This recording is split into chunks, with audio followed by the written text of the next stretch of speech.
Hello. Hello, everyone. Good morning, good afternoon, those of you guys in Europe, or good evening in Asia. I'm Jim Nasser. I'm one of the leaders with the HBAR Foundry, and I have my colleague Milan on, as well as Dr. Leemon Baird. Leemon, great to see you again. We're very excited to have you here, and really looking not just us, Milan and myself, but also the entire community, the Hedera community. And I think it's going to be an exciting conversation. So thank you for joining us. Before we get into our questions, I do want to just give a little bit of background about the HBAR Foundry. HBAR Foundry is a group of Hedera and Hashgraph builders who've been around for about 4.5 years now. This community has been around formally for about 4.5 years, and we get together every Friday on a Zoom call, and have done so without interruption since that time. So it's been around for a long time. And many of the folks, who have been building get together. We help each other out. We have communications about what works, what doesn't work. We try and surface to stakeholders like yourself, Leemon. And really, this has been something that the town halls specifically is something that has grown over the last couple of years, and it's another opportunity for us to connect with each other, but also with people like yourself, Leemon, as leaders in the space. And for those of you guys listening in, if you'd like more information, hbarfoundry.com is the website. So with that being said, Milan, let's have you be your Yes. guest. Thank you so much for the introduction, Jim, and thank you so much for being here, Leemon. It's a wonderful moment. I mean, it's the end of the year, December, and the last town of the year. So very excited to be able to do this with you, Leemon. So we in the community, we've been, so some of us have been around for quite some time. Me and Jim even longer than me, I believe. And so with that, there are also new community members that have been joining. So we know a lot about you. And now those new community members might not know so much about you. So let's dive into that. Leemon, can you give us a quick refresher, who you are, what you've done, and how you got where you are now? Yeah, well, so I'm Leemon Baird. I did the Hashgraph algorithm, and then Hedera and Hashgraph, the company. And it's been a lot of fun. I've been doing this since 2015 and really started working on the math problem in 2012. So this has been going on for a while. Wow, that's exciting. And what did you do before? Because you've also been in the Air Force, if I remember correctly. I was for 24 years. Wow. So when I graduated from high school, I went off to college, and I went to the Air Force Academy. And so I was actually in the Air Force while I was in college. It's the Air Force College. It's like West Point for the Air Force. And then when you graduate, you owe them 5 years, but they were kind enough to let me go back to school again and get a master's right away. So then I owed them another 5 years plus however many years you get. I forget what it is, but I owed them more years. And then they let me work in labs doing research, and let me teach, and they let me go be a professor, and let me go back to school again and get a PhD. And it was just a lot of fun. And so I stayed in the Air Force until I retired. So I stayed for the full 20 years, plus the 4 years at the Air Force Academy. And I got to be a professor. I got to be a scientist, and just really enjoyed that. And in 2009, I reached the 20-year point, and I was able to retire from the Air Force. And then I just kept doing research. I still got to be a visiting professor once in Saudi Arabia. That was fun. And then started a bunch of companies. Since the year 2000, Mance and I have been starting companies together. And in 2015, we started Swirls, and then it started Hedera, and it started Hashgraph, and spawned off to the other grant-giving organizations. And it's just been a wild ride. Wild ride, yeah, absolutely. And Swirls is derived from shared worlds, right? It is. The vision has always been everyone should be able to just go grab a piece of the cyberspace, make your own little shared world, invite people to it, collaborate in it, and then connect to other people. And Hedera is a foundation, but we're going to be moving beyond that into shared worlds beyond just the one of Hedera, having private networks that talk to the public network. And so shared worlds has been the theme from the beginning, and now we're really ramping up on it. Wow, very exciting, Leemon. Thank you so much for that. And can you tell us something surprising that we may not know? Oh, something surprising we may not know.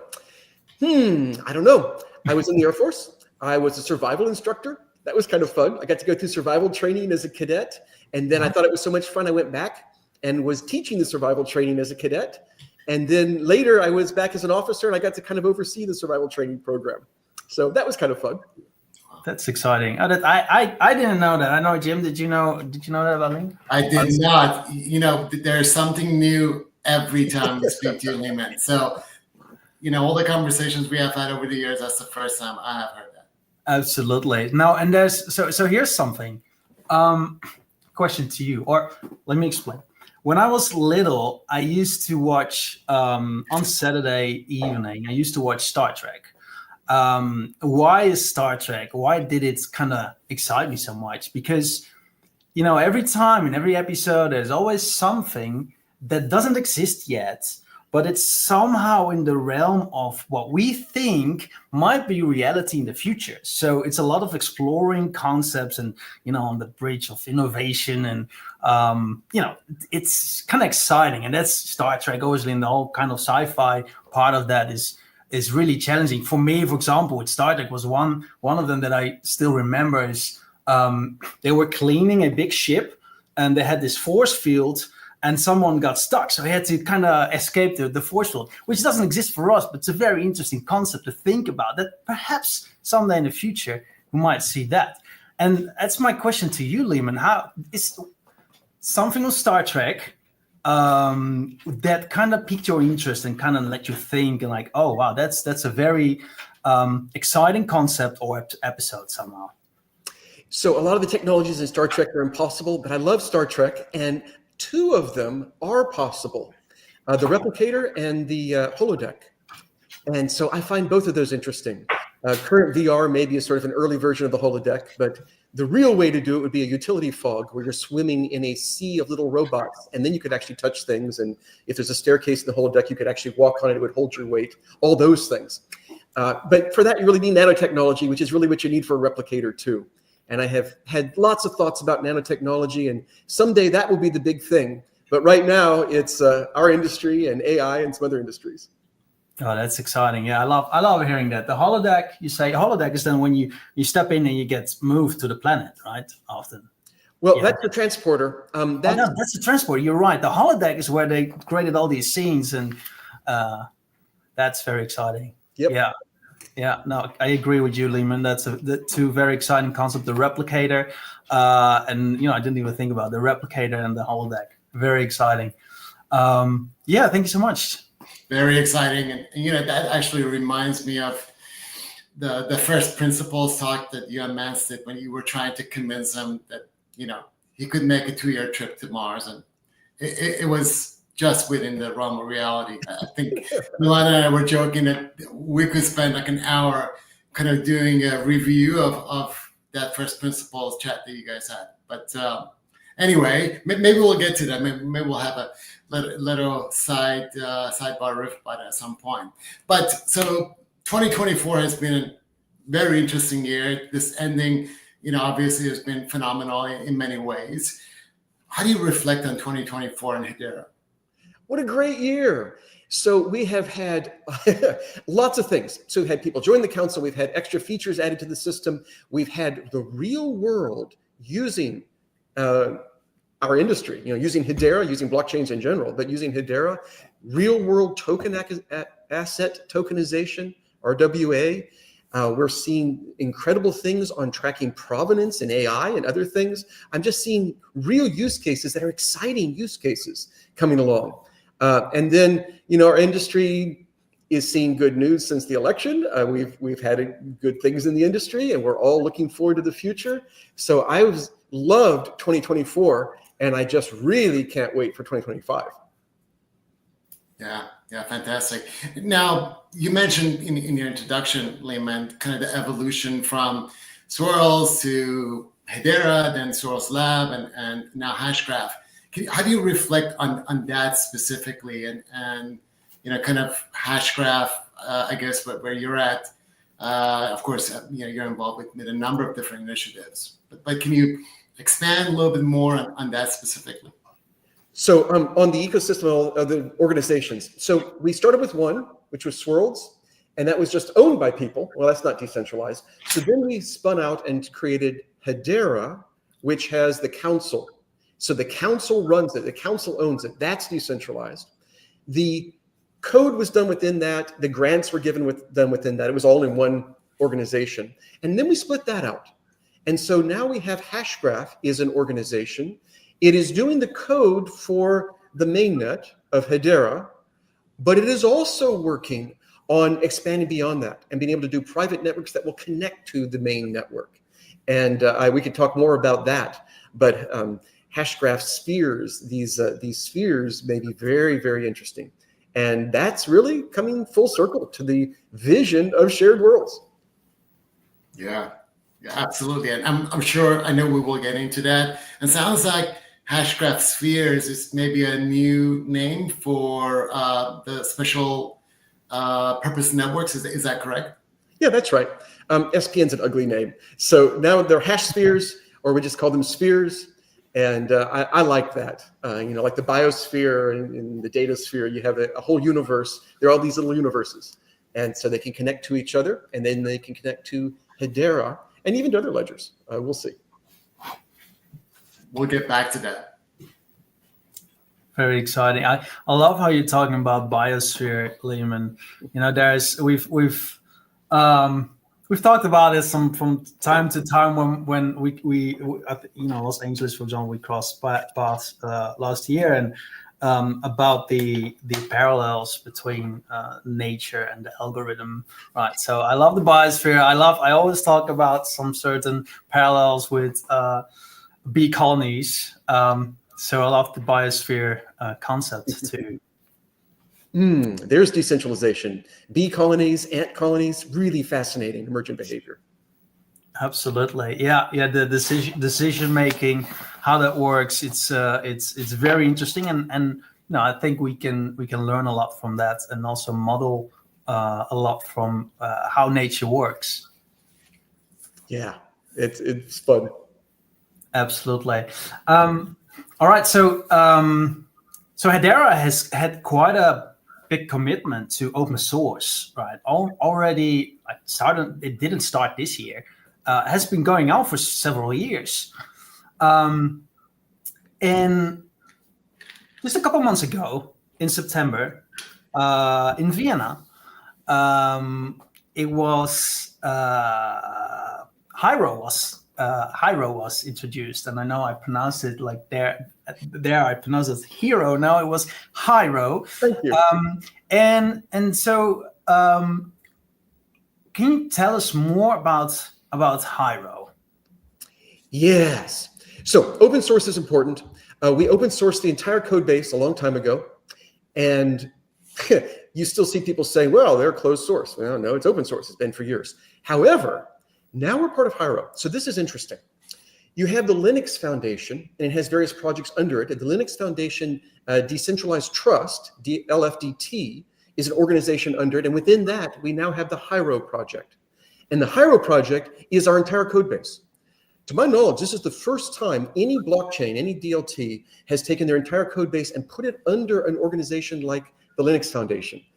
This is cool. So it ensures that it is open source, which it already was. It also ensures that it now has industry best standard open source governance and open source procedures. And just, it ensures that across the board, it is being dealt with at the various highest standards. And it's been interesting working with the Linux Foundation. They really do want to make sure that every T is crossed and every I is dotted and everything is done exactly right.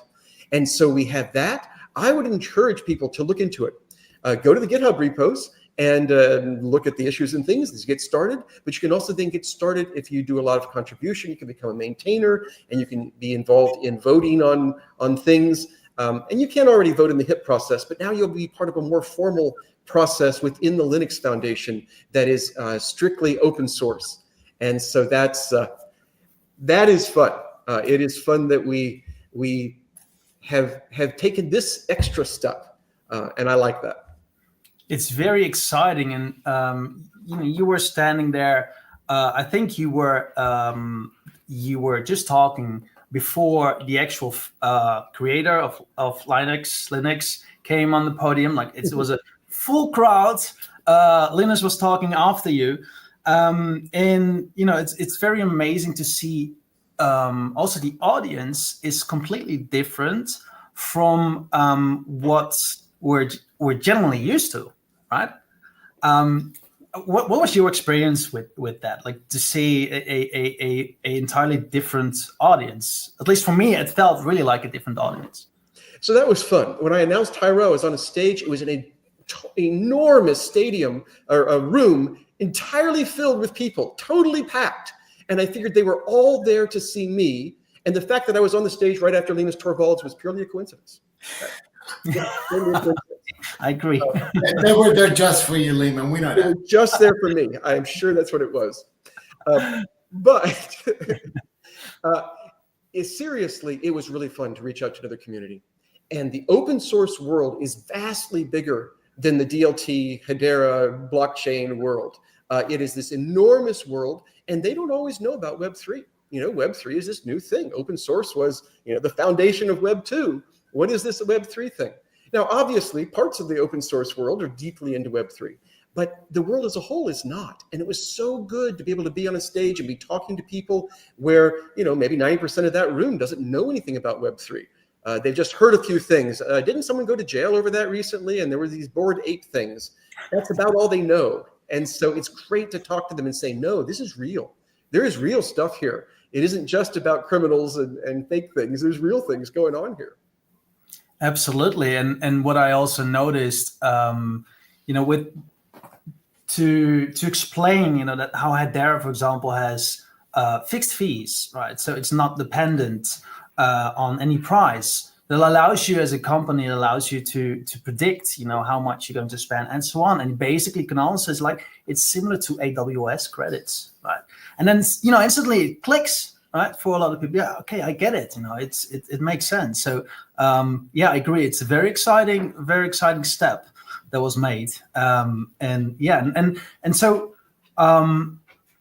expanding further on that, how do you see the developer community growing with Hiero? I mean, we've seen activity with the Hiero GitHub. We see that it's in process to move the source code from Hashgraph to Hiero.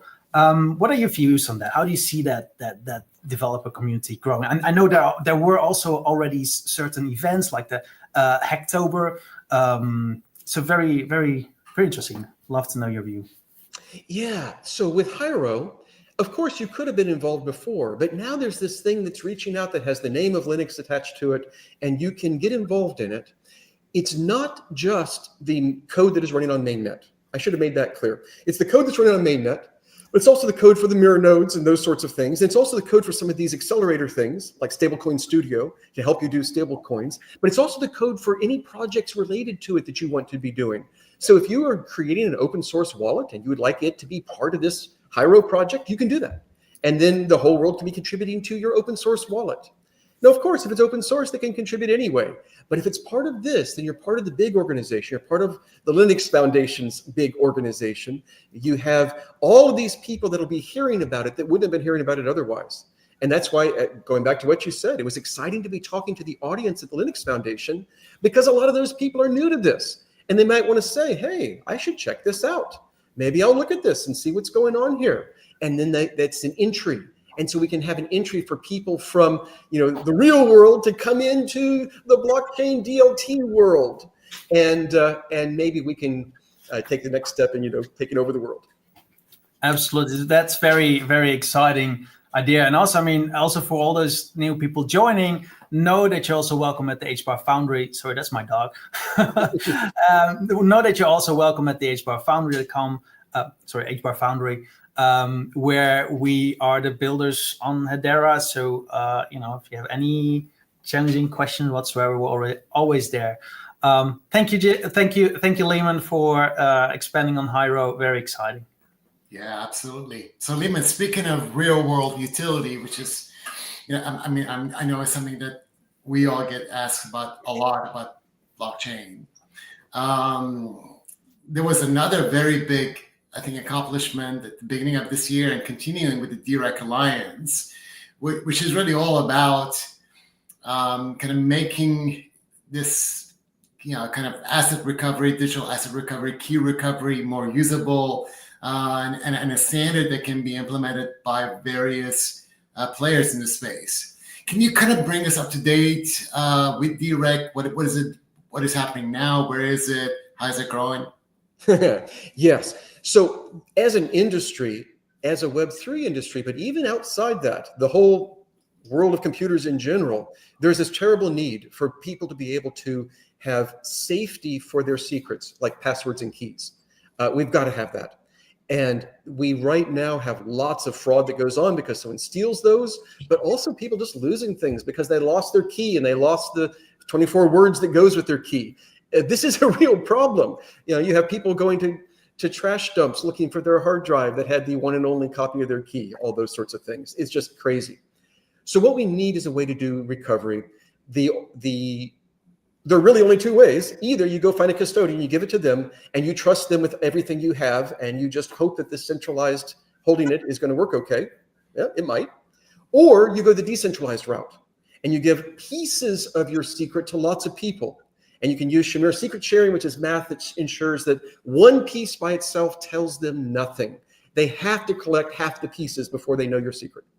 So you give it to friends and family, or you give it to helpers of service. Maybe your helpers are just your friends, but maybe your helpers are your bank or your credit union or your lawyer or a company whose whole point is to be helper as a service.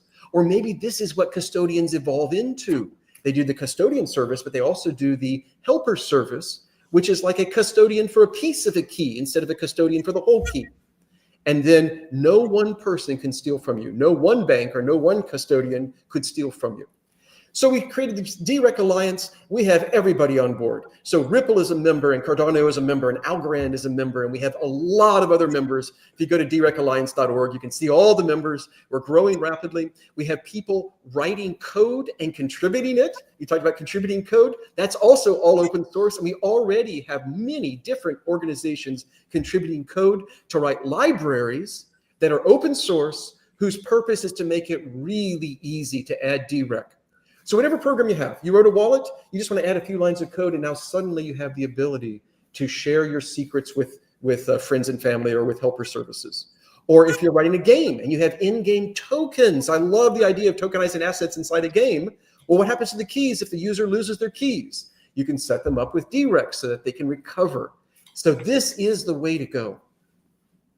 Yeah, no, I love it. It's interesting when you mentioned this idea of, you mentioned that there are two methods. You can have a custodian, like an attorney as an example, which is the conventional way of doing it now. And then, kind of they could lean into this decentralized approach and having helper apps and decentralizing the key recovery. And that is actually one of the use cases that we've seen, and have been kind of poking around with, around, for instance, continuity of consent in a clinical trial, because for various reasons, if you're, let's say you're a child and you have some kind of pediatric cancer or neuroblastoma or something, so the decision isn't really yours.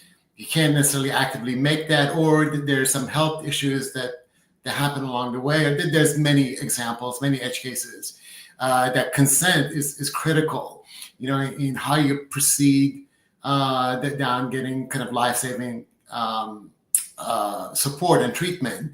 And, and how do you manage, I mean, something that seems fairly intuitive and tactile, how do you manage that continuity over all kinds of different use cases? And again, we're finally kind of seeing that, we can go from a centralized custodian that has all kinds of friction to perhaps using DREC alongside them to kind of offer a more modern and more kind of decentralized approach, and really make them a helper in this. That being said, obviously one of the things that I'm referring to my company, A-Corp, we're on the DREC Alliance as well, and have seen, on these calls we've had, the interaction from other chains. For instance, John Wood's Algorand and Charles Hoskins and other folks. How do you see kind of in the last, interacting with them over the last few months, how do you see their involvement, and how do you see kind of like the excitement in other chains with DREC? I love it. So as an industry, we have to work together, and they really buy into that idea. They really, really think that as an industry, we need to work together. And so we're seeing very high-level people in these organizations. John Woods is CTO of an entire blockchain, and he is putting in enormous effort into DREC. And we see companies that are building products like wallets, where the CEO of the company is writing code and contributing it. And I really mean that. The CEO of the company is writing code for DREC. And I'm putting code into DREC and putting effort into it. So I love that we're all have a common vision for what needs to be accomplished here. And I love that we all have a common vision for how we all need to work together. As an industry, we still are just a tiny part of the world economy, a tiny part of the world mind share. And we really need to grow that out, because the world needs what we're providing, and we need to reach the whole world. And so that's what we're doing. And the more that we can talk with each other, the better, because we'll take DREC. Anyone could make up a protocol for doing DREC, for sharing secrets. That's really easy to do. It is really not hard. But if we have 1 million different protocols that don't interrupt, then that means that my wallet can only share secrets with people who are using the same wallet. I can't interoperate with somebody who's using a different wallet program, or even a wallet program for a different blockchain, or even a password manager that has nothing to do with Web3. We wouldn't be able to interoperate. And so interoperation is really the key here. And we're going to be following that theme in other areas. We'll be doing interledger communication between ledgers. This is what's important, is that the world moves towards common standards, and then we can reap the benefits of the potential that's in the technology. Gotcha. It reminds me, Leemon, a few months ago, if I recall correctly, I believe Mance was talking about some of the work that you're doing, around this interledger communication and saying, watch the space, basically. So if you can elaborate on that, that'd be great too. Yeah, so you need to have ledgers being able to talk to each other.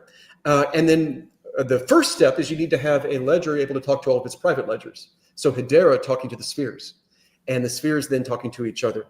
And before you can do that, you honestly do need to have state proofs.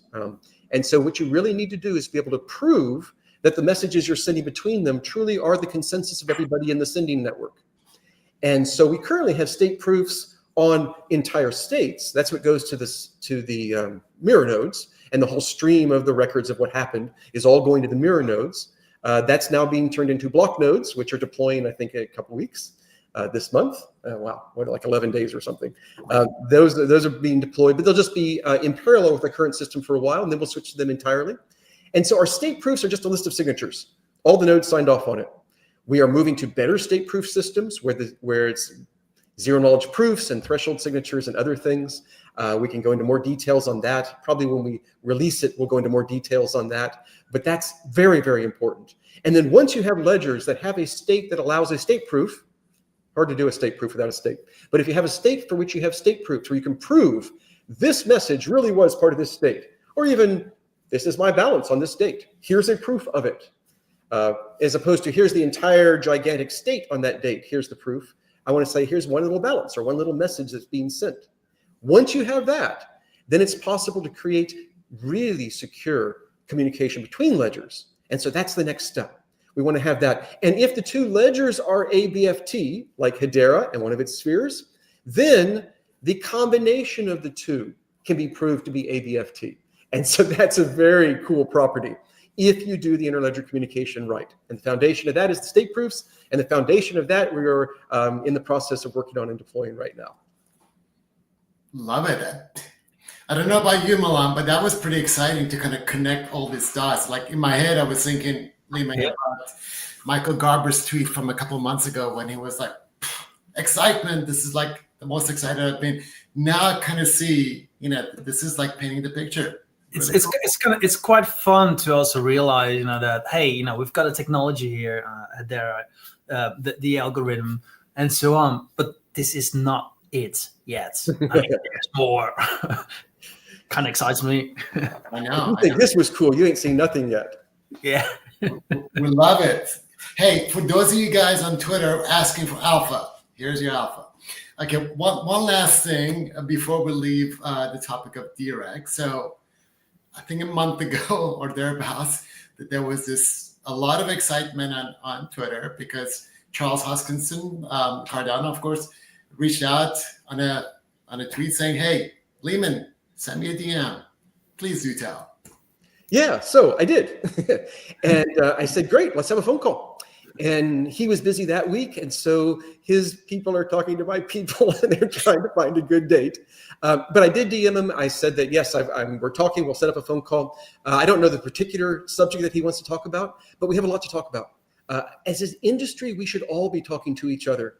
And so I look forward to that call. And I look forward to all the talks that we have within the DREC Alliance. I suspect this call is more general than DREC Alliance. It's probably just the industry as a whole. And this is great. No, we really are maturing as an industry. This is what we need. This is what we've been looking for years.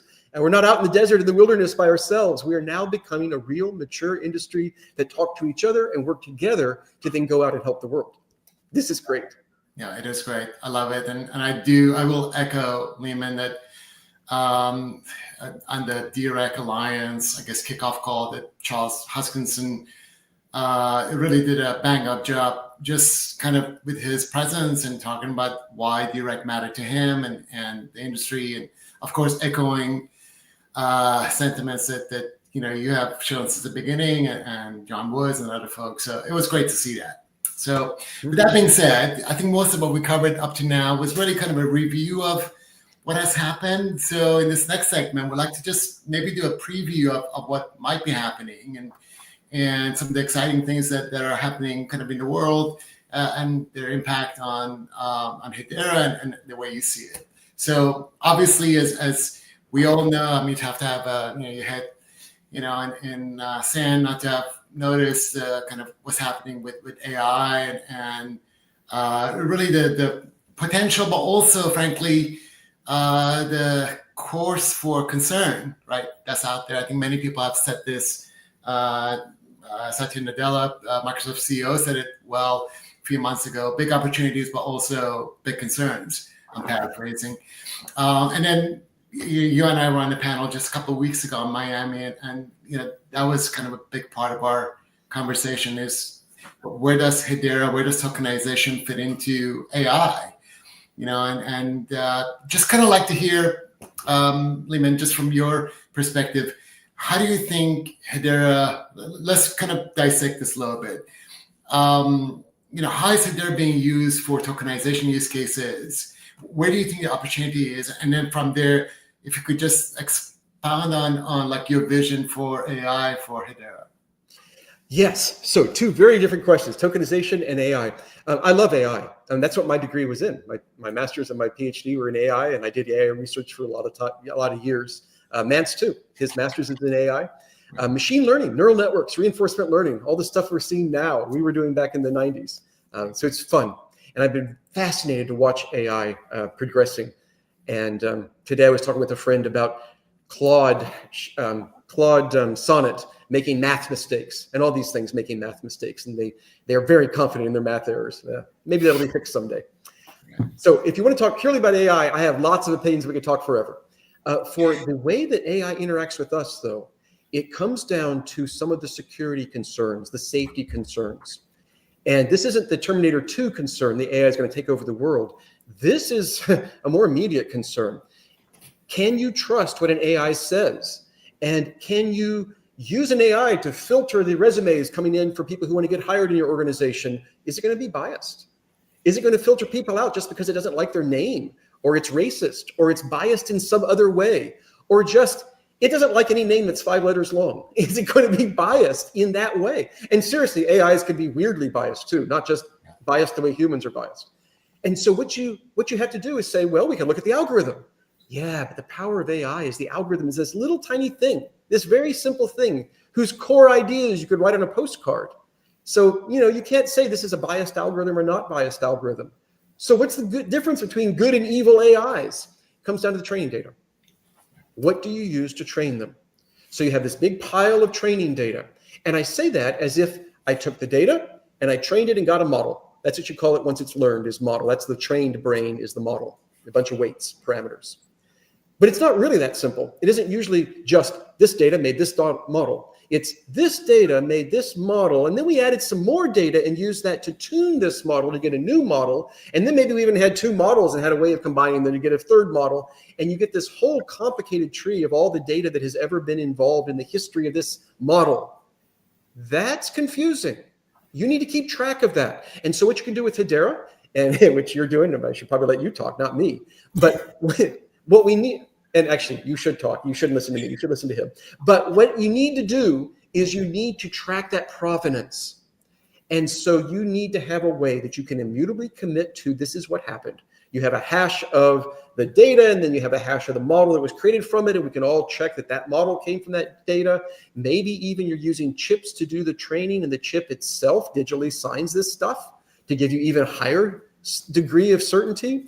Maybe you have data that you release to the world, and you can check that it matches that hash. Or maybe you have data that's private that you can't release to the world, but you have experts come in and analyze the data and review it and say that it's good in various ways, and then digitally sign that it's good in various ways.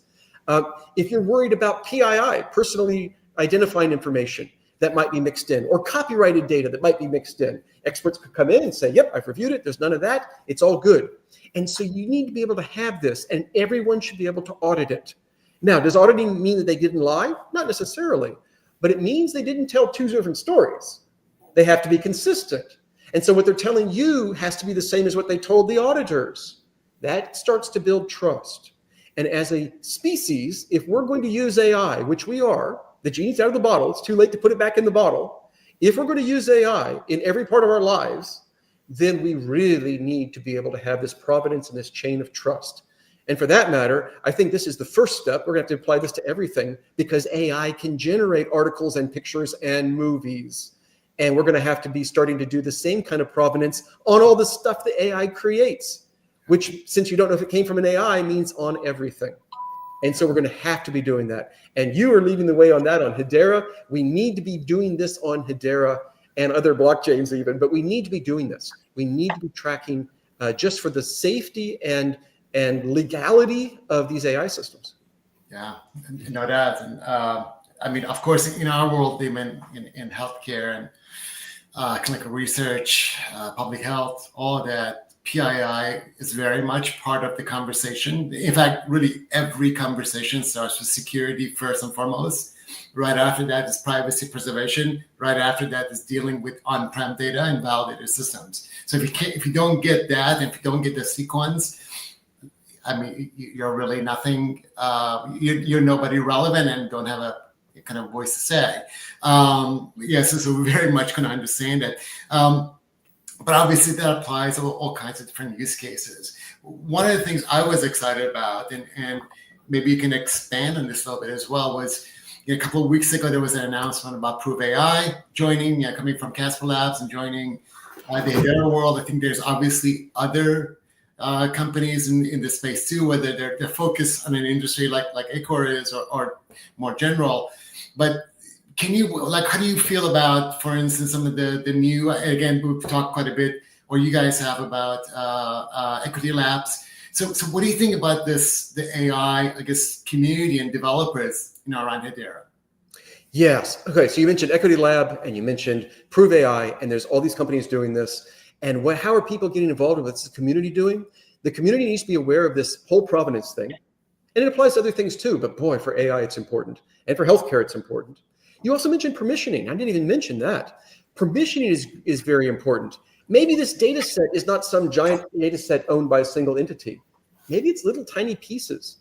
Like maybe where you're training it on tweets on X, and you want to get permission from people that let you use their tweets. It's not enough to get permission from one person. You need permission from 10,000 people. And you need to be able to track that permission. And if they revoke their permission, you need to track that they revoked it and have an immutable record that from this date to this date, we had permission, but after that date, we did not have permission. All of that needs to be tracked.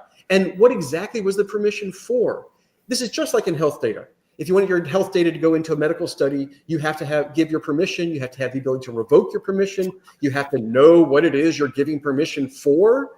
All of those things, they're applying now to AI, and it's even bigger than healthcare. It's an enormous thing. And so we need to be doing permissioning. And so the community can be involved in that as well. Write the tools for doing the permissioning, right? There's an enormous amount of software and other mechanisms we need to go out and reach people and make it easy for them to do the permissioning. And then we can talk about going one step beyond that. How about micro royalties? Maybe when you finally use the AI, you license it and license fees go back to all the different people that gave permission, each person getting a tiny fraction of a cent every time it's being licensed. You couldn't really write them a check for a fraction of a cent. The check costs more than that. But with Hedera or with ledgers, you can do this. With Hedera, you can then tokenize and send them HBARs or send them tokens and reward them very cheaply. That's why it's helpful that it's only a tenth of a cent to send a token or a hundredth of a cent to send an HBAR. Yeah, no doubt. I think all of those are very relevant. I know in various industries, especially of late, there's been a resurgence about micropayments. But you're exactly right. I think job grading, kind of model grading, collaborative AI, anywhere where you have to kind of orchestrate AI or AI contribution in a collaborative way. And we see this quite a bit in clinical research, really micropayments, and then going back to the fundamental way of how do you do it in an equitable way? How do you do it in a transparent way that's sustainable? Really kind of brings you back to, look, Hedera is a fit. There's a reason, again, going back to your prior question or response, rather, you can kind of see, the roadmap for this. You can kind of see how you can both rationalize it, but also implement it in a way that's sustainable. So it's great to see that. So we had many questions, Leemon, from the community around this area. Clearly, everybody's excited and looking to see what they can do with AI. One of the questions from one of the community members was all to do with kind of your thoughts on on-chain agents and how do we maybe kind of nudge that, and how do we bring players into that space? How do you feel about that? So this is really interesting. People are starting to roll out AIs that can take control of your computer and do everything on your behalf. And I'm both excited and scared by that thought. Maybe we should start with the halfway thing of it decides what to do, and then before it actually sends out a transaction in your name or does something to the outside world in your name, it shows you exactly what you're approving, and you have to click OK, I approve it. And that part of the system is not an AI. So the AI creates a transaction, then a non-AI shows you the transaction and has you click OK. I don't know. There's all sorts of things there. But AI is very important. And I think we're going to see more and more agents. This AI is just too powerful to ignore. We can get real benefits by having it act on our behalf. And it can act faster, and it can act maybe in some ways better. It can drive your car for you, and it can be a robot that loads the dishes to the dishwasher for you. Read a fascinating article on that recently. So we need to be able to figure out how to be using these agents in a way that is safe. If there's an agent, you said, inside of a smart contract, that means that everyone in the world gets to see everything it's thinking and everything it's doing. They can read its mind. They can eavesdrop on everything it gets. Whenever it collects information, they can see what it's collecting. If it has any keys, they can see the keys, unless it's somehow a key on the exact same ledger. You probably don't want your AI living inside a smart contract. What you want is your AI to live separately on a computer, ideally your phone or your laptop or something yourself, because we don't have fully homomorphic encryption yet. We have it, but it's just so slow you could never use it. We should talk about that sometime. But PC space, I think we need to talk about, but that's a whole different conversation. But I agree with you. A whole different conversation. Yeah. What it means is that today you really can't run your AI in a Google server unless you trust Google, or in an Amazon server unless you trust Amazon. This math thing would let you get around that problem, but it's too slow right now. I was shocked when it was actually invented. I spent too many hours working on that math problem and never succeeded. I have lots of problems like that I work on. I never succeeded. But you're going to run your AI locally, and then your AI will do things on your behalf. And how does it do things on your behalf? It has to have the keys. And that means you have to trust it. And maybe you need a gateway where before the AI can do something using that key, it has to tell the gateway that it's a non-AI, this is what I'm about to do, and the human has to approve it. Or the gateway has to say, okay, you can spend up to $100 a day with my credit card, but I'm not going to let you spend more. that sort of thing, which is non-AI and is programmed in and you can review it. So that's probably what we're going to do in the short term. In the long term, maybe that's also what we're going to do, or maybe we'll come to trust AIs, but I don't know if I'm ever going to trust them. But we are going to need that. And so again, it's whenever you put something in a smart contract, you have to remember the whole world sees it. So you probably want to keep it off chain. And then it just interacts with Hedera to do something. It doesn't live inside of a smart contract. Yeah, I agree with you. We could speak about smart contracts all day long too, because fundamentally, I think, at least for the work that we do, is that the immutability of a smart contract is a real issue too, because you got to get the coding bang up right. And if you don't, which we have seen, you can create all kinds of security vectors, and that's the problem. I understand.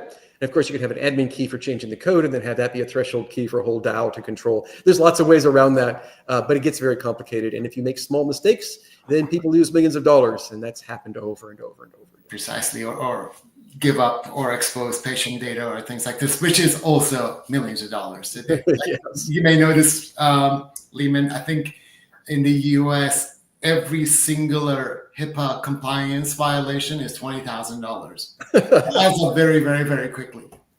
I understand. And I assume if you lose data for 100 patients in a single incident, that's not $20,000. It's 100 times $20,000. Yes. Okay. It is.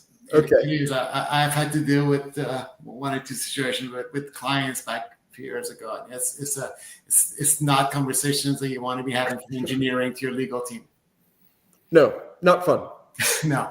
Anyway. It's been very exciting to hear you talk about AI, Leemon. And it's kind of like these are those things, that kind of your brain get exercise. You think about all these utopian situations as well, but all the things that are possible too, and it's very interesting also that we talk about artificial intelligence, but basically it's like a huge data set of what we have created as humans, right? And then we try to tweak it and we try to remove the bias because we are biased, which is, I think we can go over that for hours and hours and hours. And yes, also with the safeguards, that you get a confirmation, as you say, that don't give your keys to AI, but we probably all know the people most likely will not have those safeguards or don't want to do those safeguards.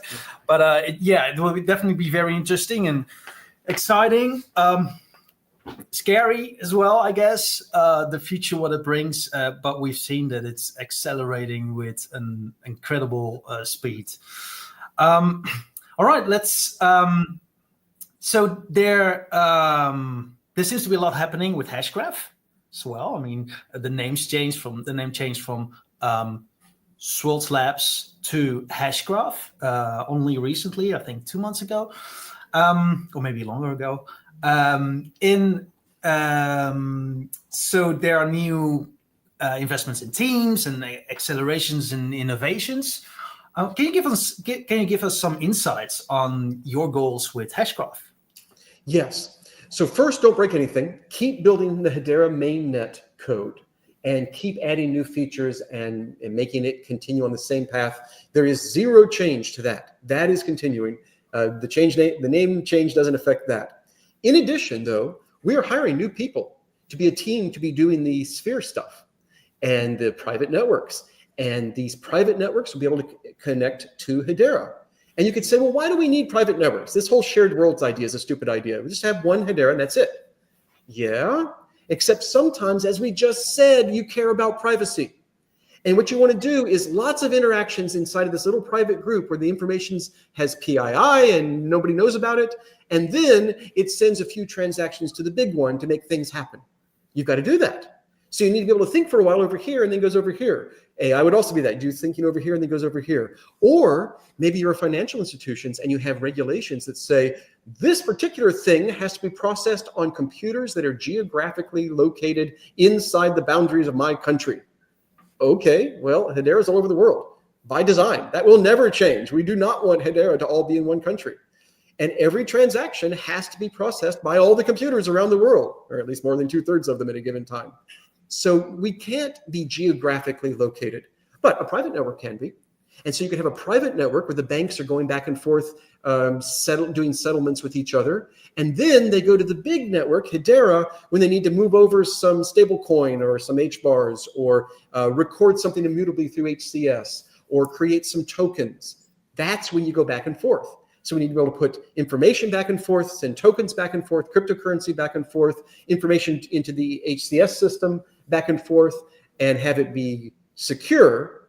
But then the private sphere has to be able to do these private things that need to stay private. That's what they're for.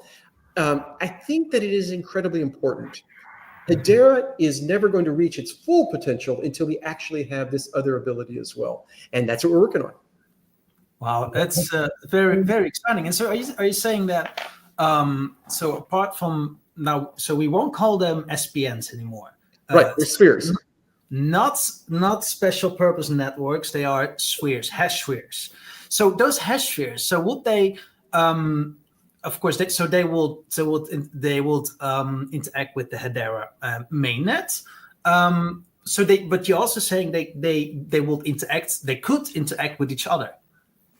This is true. So the cool thing is that a sphere is just running a copy of the code base from Hedera.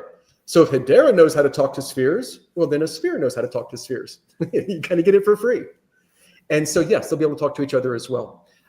There's less use cases for talking to each other, although I could imagine something like in a large multiplayer game, you have ad hoc spheres created, and maybe the ad hoc spheres need to talk to each other, and then they go away after a while. They send all their information to mainnet, record it, and then disappear. I could imagine that. Interesting. So they could talk to each other a little bit too. They could like spin up when the game is started, and then have a game state, which then will be sent to the Hedera mainnet. Sure. And it may not even be a game state. It may just be your score. So, your win and loss record is sent there. And it may be that you have a huge MMO with millions of people, and you have a sphere for a little group that are locally near each other, and a sphere for another little group that are locally near each other. And then when the two groups interact, the two spheres interact. Things like that. Wow, that's very exciting. And so what role would HBAR play in those hash spheres? So I imagine there's not necessarily HBAR play, but there is a play when it's talking to the mainnet. Exactly. So you have to pay for your conversations with mainnet in HBARs. In addition, the mainnet needs to keep a directory of how to talk to you. So if a sphere is planning to talk to mainnet, the mainnet needs to know who the nodes are in that sphere, which is an entity on Hedera, and they have to make rent payments on that, and you have to pay when you create it and when you update it and annually to keep it going. And so then when you talk, you also pay for that. All that's in HBARs. Everything that touches Hedera is in HBARs. That's very, very interesting. I love hearing about that, because it's so that will be another entity type that will be introduced. Can I ask when? But as soon as I can get it out. This is always the thing, is we want to do it very soon. But it is a very high priority. But it's also, a lot of things have to be done, like state proofs first, all that stuff. Yeah, very exciting. I love hearing about it. So Leemon, how do you see Hashgraph evolving as the Hedera Builder community grows? Yeah. So the community is wonderful, and I think it is growing, and will be growing a lot faster. We will be doing I think we're going to see a lot of things. You asked earlier, how do you get people involved in Hiero? And I gave a long answer. That's how people get involved today. My guess is that the killer app to get people involved in Hiero contributing code to the mainnet code is when we have spheres, because then you're running the code yourself as a separate little network. And when you're trying to create a network, maybe your little private network needs even additional features, and so you'll start adding them. But since it's the same code base, we can cherry pick it and put it into the mainnet node as well. Or of course, you could have your own private version that's different. You can do that. But I think it will motivate more people to contribute to Hedera when these spheres exist as well. I also think it's going to create a lot of other use cases. We talked about the AI, how you need more tooling for doing things like permission management. Well, this is going to encourage people to be doing more open source projects on that kind of tooling. And that also could be in Hiero, and that brings them into Hiero, and then they can also be contributing to Hedera. So there's lots of ways that the community, I think, is going to be ramping up its involvement in all of these things, because as we grow the use cases, that means we're growing even more the ecosystem of tools around those use cases that are needed.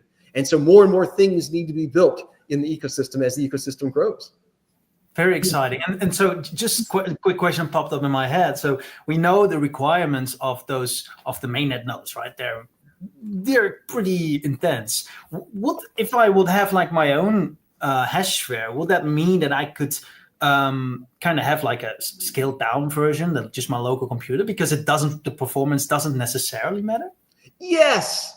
In fact, when we first started Hedera, we had a test network made up entirely of Raspberry Pis. Oh. We were running mainnet code on Raspberry Pis. One of those. Look at that thing. But of course, on the real mainnet, we say you must have a gigabit connection. That's a requirement because we want to have lots of TPS. Okay. Well, if you have a sphere and you're only doing one transaction a day, you don't need a gigabit connection. And so across the board, we say you have to have a lot of memory, you have to have a lot of hard drive space, you have to have a lot of bandwidth. Okay, but if you're just going to be doing occasional transactions, then you don't need any of that. And just use something simple, laptop or Raspberry Pi or something. And that's another reason for spheres. Sometimes that's all you need. Excellent. Yeah, no, I love, all these topics, just my brain's fired up, and, I already see myself having like some nice Hashgraphs running. There's a lot brewing in all of our heads. Yes. Milan, I think we have to accelerate all of our plans with patient tokenization and other things too. This is exciting. So Leemon, we only have a minute or so left. What are you excited about? Like at a quick glance. I'm excited about all these things. We didn't even get to quantum, and we're actually putting post-quantum now into DREC. We will put it into Hedera when NIST gets its act together and finally has the actual standards for Falcon Runner things. And we could talk about all of that, but we're keeping our eyes on it. We will do it at the appropriate time. There's just a lot going on in this industry. You guys are fantastic. You are the reason that we are seeing this great success, is you as a community are building such cool things and have such cool use cases, and your excitement is infectious. And so I would just want to close by saying thank you. Well, we appreciate that, and we echo this and reflect it on the rest of the community, and it's very kind of you to say. I think most of us in the Hedera community have been around for a really long time, and keep at it. So yeah, thank you, Leemon. Appreciate it. So we have run out of time. Unfortunately, this was a just brilliant conversation. Leemon, thank you again. We will have you back, and we'd love to have you back. Obviously, maybe a little bit later on in 25, just to kind of see how we're all doing. In closing, I would like to remind everyone that HBAR Foundry is a community of a decentralized community of Hedera builders. You can go to hbarfoundry.com, join us. We have meetings every Friday at 11 Eastern, and we have planning meetings and other things that we do as a core team to make sure we're all organized. And we'd love to have your contributions, and let's grow this community together. Leemon, thank you so much for your time, and we'll catch up soon. Thank you so much. Take care.